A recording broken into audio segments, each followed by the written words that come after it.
La culture sorgho apporte agronomiquement, ça c'est sûr, parce que je l'ai vu après, derrière, quand je reprenais la terre pour un labour, une restructuration du sol, c'est-à-dire un éclatement par les racines. C'est une culture qui mériterait d'être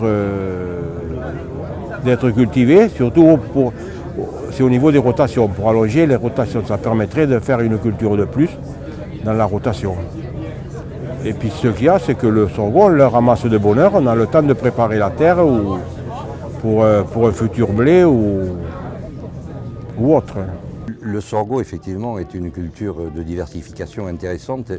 Et d'ailleurs, je pense que quand je situe la problématique qui a été la mienne, c'est-à-dire l'apparition de mauvaises herbes qui doivent être cassées, le cycle doit être cassé, certes par des produits phytosanitaires, mais sachant que les produits phytosanitaires, demain, ce sera de plus en plus compliqué.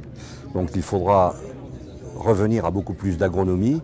Et dans le cycle de culture, le sorgho s'intègre et s'intégrera, à mon sens, de plus en plus dans une rotation de plus en plus longue et une agronomie de plus en plus importante pour lutter contre les mauvaises herbes. Je suis dans une région où il y a des coteaux avec une teneur en argilo-calcaire assez importante.